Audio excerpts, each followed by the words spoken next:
In the last 2 weeks, we spent time moving from location to location to check the top 5 projects, and we've seen a lot of amazing projects ranging from the southwest to the Niger Delta and to the north central. We really hope the best team wins.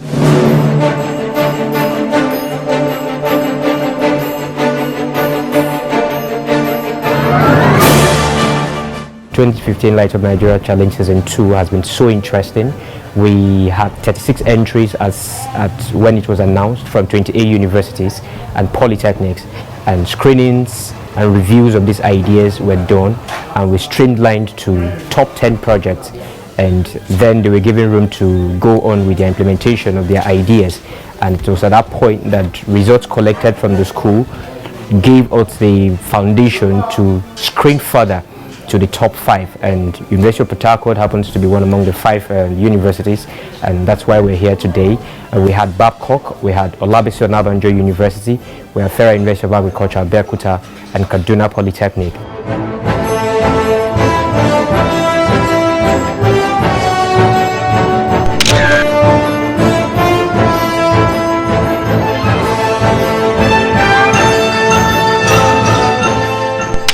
Hello, my name is Adesoyan Babatunde, and I'm representing the Enactus team from Kaduna Polytechnic in the Sahara Light Up Nigeria Challenge 2. This year, we produced a self-running hydropower system that is able to generate 4,500 watts of electricity, which is over what we were able to do last year using a wind turbine that was able to generate 2,400 watts. This year, we sought out to do this model because we could not control the renewable energy sources we used last year. We used water this time because it is safer to control and it is easier to access. We have a pump here which requires minimal energy to spin a wheel. Now once this wheel is spinning, it comes to this very motor that converts mechanical energy to electrical energy, thereby sending out voltage to charge back the battery. All the batteries are being charged at the same time. With this energy, we are generating about 4,500 watts of electricity, and having this energy, he can power his house, his farm, his chicken feeds, chicken farms, and his incubator. All an incubator of 750 watts.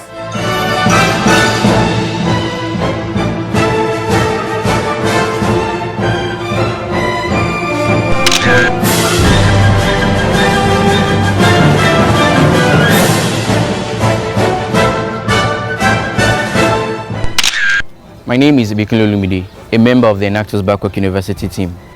H-Power is a generator that runs on water.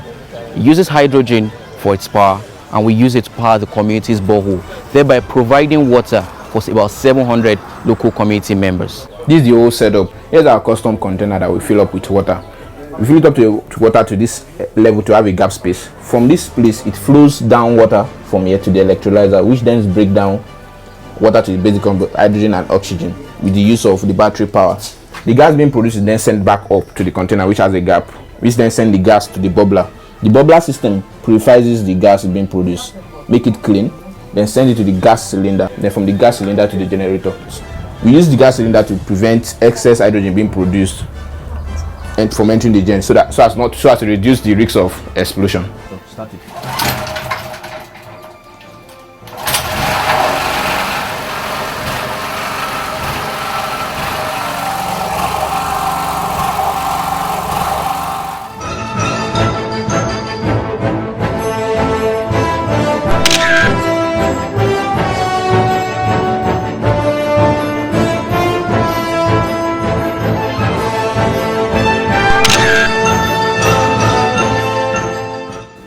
We came up with the idea of building up electricity, generating electricity from where it doesn't exist. So we came up with generating electricity from the wastewater, which happens to be one of the challenges in Ibogu land.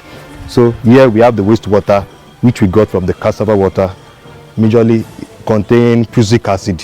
So each setup produces 2 volts of electricity after the electrolyte, which happens to be this water. These are the electrodes, so the copper and the zinc.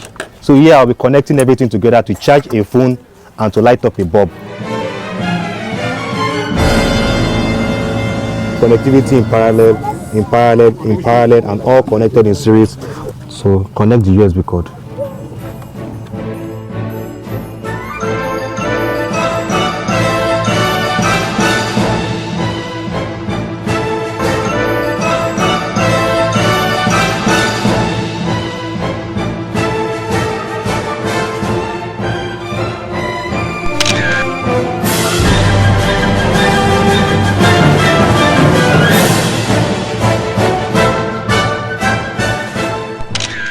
name is DC Omamuzu Benjamin from Enactus University of Port Harcourt, and this is the GPT side, Green Power Technology.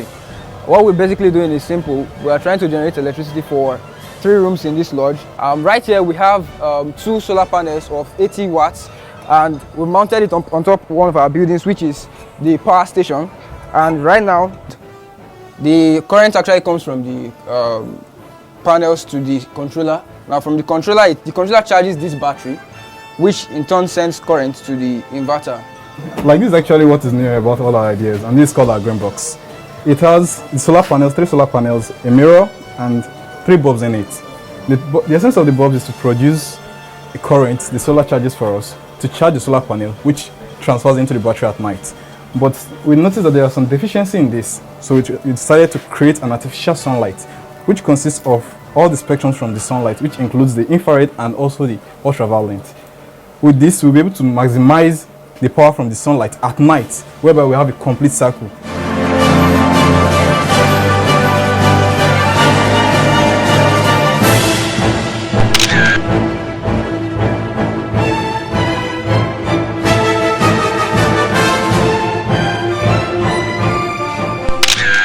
What we have here is a bio-digester in which it has generated biogas in which we want to use to run the school.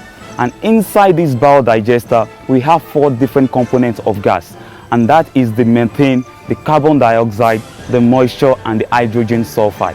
We need to remove the carbon dioxide, the moisture content, and the hydrogen sulfide to have a pure methane in order to run the generator.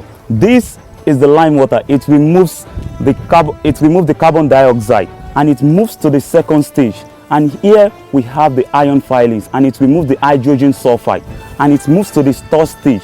Here we have the activated charcoal, and it removes the moisture contents. And at the compression stage, we can now use what we have here as a pure methane to run the gas generator. So this project has been able to help the environment, and it's very, very sustainable because everyone produces waste. So by the time we pour our waste, it keeps feeding the bio-digester and keeps producing gas. So for us at Sahara Foundation, we're particular about improving societal well-being through sustainable partnerships. And we'll come up with innovative solutions to complex social problems. And those are some of the judging criteria that we're going to have for this year across the 5 schools. We're also very particular because of the area where we operate. We are very particular about the environment. It's key that we look after the environment and make sure that through our projects we are not degrading the environment, we are not causing any harm to the environment. So this is another criteria. So lastly, we need to ensure that our projects are sustainable. We are not going to be there forever. We are not going to be in the communities forever. The students are not going to be in school forever. So we need to ensure that we create a platform and a framework where those in the communities can actually run these projects, carry on with it, and make it big. So in 3 words, it's green, innovative, and sustainable. We are talking about community development.